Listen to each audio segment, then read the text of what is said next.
firstly, well done tonight. First, I've obviously seen of you guys. I think the skills were pretty good. I think there's a lot of ability, but there's also a lot of room for improvement, which is exciting. Like I said at the start, I'm not here for wins and losses. I'm not here to put my name forward in terms of us doing really well. I'm here to help you guys get better. I know where you were at. I've been there before. Denty was sort of a mentor to me, and I've been where you are now. So I really am passionate about trying to help young cricketers get to where they want to get to. And being from the territory, you've sort of in the same shoes I was in. So I really want to help you guys. So that being said, I want to hear from you guys. And like I said, there's only 8 of us here now. So there's 5 others that'll be with us. So there's no point in doing a lot now. I don't want to do it without the other guys. We'll do a big team meeting probably Wednesday morning. But I want to hear from the group. Where do you guys think you fit in terms of this National Carnival? What do you think's going to happen? Where do you think... I want to know what and I want the honest truth. I don't care if you say we're going to come last, we're not going to win a game. We're out of season. We've got a lot of things working against us, right? We're out of season. You haven't practiced on turf. We're young. We have less people to pick from. There's a lot of things working against us, but they can also work in our favour. I know that when sides come up against the NT, they relax and they think it's an easy win. Okay, I know that. And I'm going to hopefully as a group, we're going to be able to exploit that.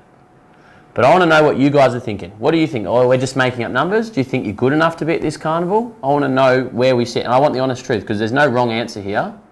I just want to know from people. So it's open to you guys. Yep. I think we're going to spend a lot of time in the field. We're going to? Yeah. What makes you say that? Because it's 50 overs a side. Yeah. You think you're going to go around, we're going to not be able to bowl sides out? Yeah. Okay, good honest answer. So, but the good thing about this carnival, I think, is we can set ourselves every game, say, right, we've got 50 overs in the field. We can't go any more than 50. Yeah. So we can make plans to field for 50 overs. Okay, good honest answer. I'll tell you one thing is we've got to try and not worry about the opposition. Yeah. We've got to just control what we can control. Okay, so whoever we come up against, we've got no control of the fixtures. We've not got no control over the ground, and we've got no control over where they come from. Okay, so all we can control is what we do. So what else? I want to hear a few more things. I really like the thought that maybe we might spend some time in the field, and around that we can say, okay, we might not bowl sides out, but let's try and bowl to a plan and limit the runs. And then, because it's a one-day game, then we have to score more runs than them. Yeah. So that we can deal with. Yep, Pete.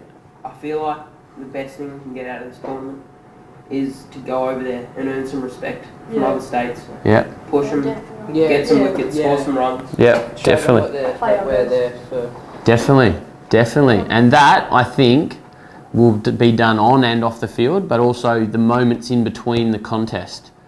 What do you think I mean by that? Talking and maybe sledging or whatever. What? No. No, we retract that last bit. Yeah, energy. Tone down on the sledging. Energy That's in the right. field. Yeah, absolutely. That's exactly right. In the contest, you've got to bowl one person versus one batter. But it's the moments in between the contest where, as a group, we can gain a lot of respect by how we go about it. And we'll talk more about that on Wednesday. Like I say, I've got some plans for what we do in the field that have worked really well at a professional level right down to a junior level. Okay, and it's just simple stuff like what we'll do, and I'll give you the idea now, is this will be a non-negotiable for the first 10 overs. Okay, first 10 overs you can only have 2 out of the ring, so most people are in the ring. As soon as the ball is hit, whether it goes through to the keeper or goes to a fielder, the ball has to come back to the keeper. Okay, if you rip it off, it comes back to the keeper. For the ball to be dead, then. No. The ball's coming back to the keeper. Then what happens next is important. The ball goes from the keeper to the slip or whoever's closest, and the ball gets thrown from point to square leg to cover to mid-on to mid-off. Everyone's touching the ball, and from the sidelines, it looks like there's energy. Everyone's involved in the game. Super simple. We brought that into Middlesex when I was there, and it made a huge difference into our standard of fielding and our energy. And it made a difference to the batter going, oh, these blokes are on.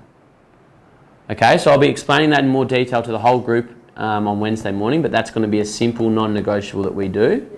to get energy. And the more like if you're throwing from point, taking a catch at square leg, and then you're throwing the ball to cover, you're going to be a lot more ready when a ball gets smacked at you if you've taken 15 catches in the first 3 overs than if you haven't taken a catch since the warm-up. So there's so many benefits to doing it. Okay? Anything else? Anything else I want to hear from you guys before I've got one more thing? And like I say, we're going to expand on this in a lot more detail on Wednesday. But anything else people are feeling or thinking about I us? feel like we're the tightest group of the whole state. Everyone else they don't play each other, but we play each other every week. One of us will have a game against another one. So I feel we know our game and how the others play, and we're the closest team. Yeah, good. Yeah, and that can really... Tightest unit, Yeah, we know. We Yeah, know we each all other's know like, players. from school and stuff. Yeah. With them, they're like from More spread. out around everywhere. Different. So they won't have played together. So That we'll can have work chemistry right, and stuff. absolutely. Brilliant, like it. That we can use that, absolutely. What else? Anything else? Because I don't know you guys, and I've only just met you, so I'm trying to get a gauge on what's going on. All this has been great. Great info for me, but great for you to share it with your peers and for you guys to hear, yeah, that's good, that's what we I are. reckon most of us have like good manners and stuff, like when we go off the field. Yeah. And that'll be something that we do on Wednesday. Maybe, probably Wednesday morning, we'll set standards. Okay, we're going to set NT cricket standards, and we're going to say, what do we want to achieve? Things like we clean up all our rubbish. We don't leave rubbish wherever we go, whether that's a function, a game or anything. We're always cleaning up after ourselves. And thanking everybody. Exactly. We gain respect that way. We'll talk more about that. Exactly, being very respectful. Okay, anything else we can think of? Okay, I'm going to leave you with this final thing. In all my time of researching success in anything, not just cricket, not just sport, but anything, and speaking to people and hearing people, there's a common theme that you'll never outdo your belief. So if you believe that you're not going to win, and you believe you're not good enough, it's called like a limiting belief. And you'll never outdo your limiting belief. So if we go there and we believe we're just there to make numbers, we go up against New South Wales or Victoria and we go, Victoria, they're so big, they're so good. We'll get met. And that's what will happen. We need to go there with an open mind saying, what if? What's possible? And believing, hang on a minute, we've got 13 good young cricketers here. If we play as a team and maybe we play towards our best and maybe they don't quite get it, or we just have a few people stand up today, we can beat these guys. Cricket's a funny game, and I really want us to get on the plane tomorrow, and when we meet the 3 other guys, and we meet the assistant coach and the manager, and we all come together, and then Wednesday morning when we start getting down to the serious business, we all believe we belong, because you guys have earned your spots in this team. You've earned the right to be at this carnival, and we've all got to believe that as a team we can compete and we can win. I don't care if we don't win, but I want us to believe we can. I want us to play like we believe we can. I don't want us to play like, oh, we're just here to make up numbers, we're the NT. Because then we will get smashed. If we have a crack and we get smashed, so what? I'll clap you blokes off and say, well done, let's learn from it. I'm not here to get annoyed at anyone. You're all learning. You're all so young. I'm here to support and help you guys, and I'll be saying that to the assistant coach and the manager as well, and we'll be doing the same. We'll all be supporting you no matter what. If you're giving it a crack and you're following our standards that we set as a group, I'll be supporting you guys. But you've got to support each other, and we've got to believe that anything's possible. Is that fair? Mm-hmm.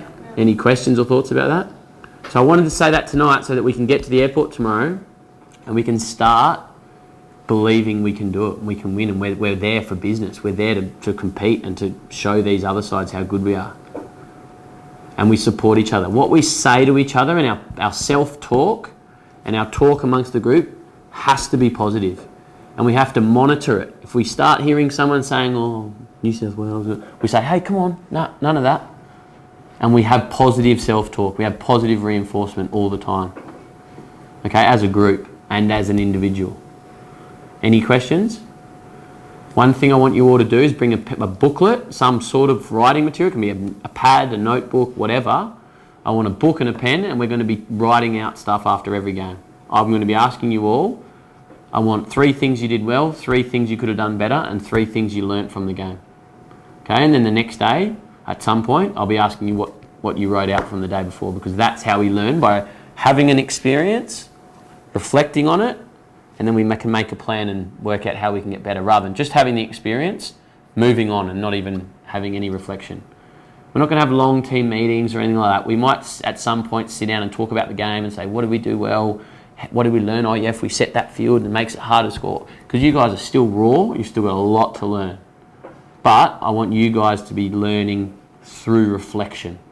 And this is something I want you to try and carry forward after this carnival and this championship as well, is keeping some sort of cricket journal, some sort of notebook where you can start to put some data down and you can learn from and you can reflect on.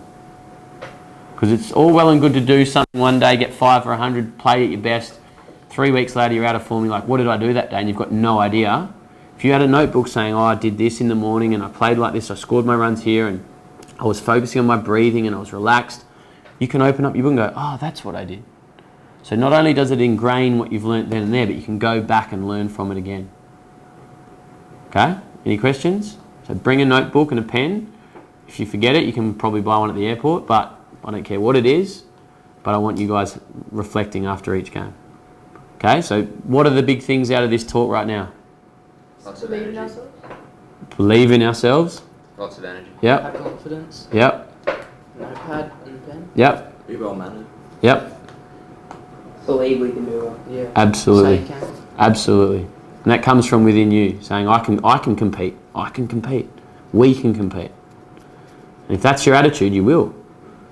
You will. It'll get tough. You'll go through moments where it's tough and you'll start to think, okay, I can compete. I'm in this. I'm going to talk on Wednesday about a bit more about our game plans, how we're going to approach our batting, how we're going to approach our bowling. We might not have the firepower or the strength that these other teams have, but we can play to our strengths. Okay? I've got a good snapshot of what the WA team's like. I know what the 17s and 19s carnivals have been like. I speak to Chris Rogers regularly about what he's seeing in this age group. I coach a number of very good cricketers in this age group and beyond. So from what I've seen tonight, we definitely can compete if we get our mind and our unity right. Okay, any questions? Lots of water tonight, lots of hydration after that session, and then let's rock up the airport in a good mood, ready to have a good day tomorrow, travelling, and then we'll reassess tomorrow night and make a plan for Wednesday.